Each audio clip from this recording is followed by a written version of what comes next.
Nimaga kichkina odatlar katta natijalarni olib keladi?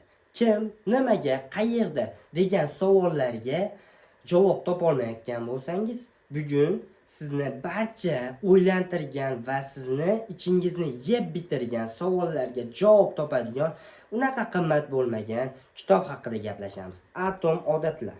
James Clearning kitobi. Bu kitobni o'qishni maslahat beraman. Agar bu kitobni o'qib, uni ichidagi hayotingizga strategiyasini hayotingizga tatbiq eta olsangiz, yomon odatlaringizni yaxshilariga, yaxshi odatlaringizni esa mukofotlariga erishasiz. Birgina misol qilib aytaman sizga, ikki chekarmani inson bo'ladi. Uchinchi inson kelib, birinchi chekarmani insonga aytadi: "Siz sigareta chekasizmi?" deydi. "Chekmaslikka harakat qilyapman", deydi birinchi inson, chekarmay insonimiz. Ikkinchi chekarmay insonimiz: "Siz sigaret chekasizmi?" desa, "Yo'q, sigaret chekmayman" deydi. Bu yerda unchalik o'zgarish yo'q, ya'ni gapirishda unchalik o'zgarish yo'q, lekin birinchisi deyarli hali o'sha botqoq chekadigan davridan kechgan yo'q. Ya'ni botqoqlikda turibdi hali ham.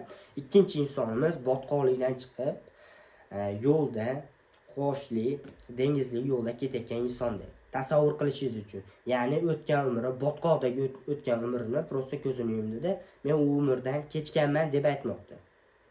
Siz ham yomon odatlaringizni yo'qotmoqchi bo'lsangiz, yaxshi odatlar bilan to'ldiring. Yaxshi odatlaringiz orqali yaxshi mukofotli natijalarga erishing. Sizga maslahat beraman, Atom odatlarini kitobini o'qing va dunyo qarashingiz rivojlansin va keskin o'zgarsin. Hayotgancha bu meni shaxsiy fikrlarim, hech qanaqa tayyorgarliksiz, prosta o'qib, o'rganib chiqqan narsalarim haqida gapirib beryapman. Keyingi ko'rsatuvlarimda qaysi kitobni obzor qilaylik, qaysi kitob haqida ma'lumot beray, hayotgancha keyingi ko'rsatuvlarimda harakat qilmoqchiman. Ya'ni bu kitobni to'liq obzorni, boshqa kitobni, qaysidir kitobni obzor qiladigan bo'lsam, ichidan o'qib, ssenariy asosida video ko'rmoqchiman.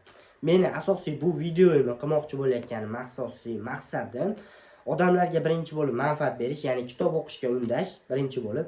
Ikkinchi manfaatim, ya'ni mana shu kitobni o'qiganmisiz desa, har doim ham ssenariy olib yurib, ssenariy bo'yicha gapirib berishga harakat qilish emas, ya'ni o'qib tushungan ma'lumotlarimni dudulanmasdan, chuchulanmasdan gapirib berishga, odamlar oldida uyalmaslik uchun mana shunaqa videolar qilyapman. Ya'ni introvertlikdan chiqib aktivniy insonga aylanmoqchiman.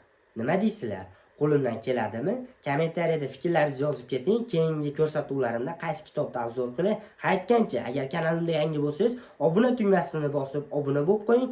Videoga like bosib, videoni shunaqa balki chekarman, balki yomon odatlarimni yo'qota olmayotgan do'stlaringizga jo'natib yuborishni unutmanglar.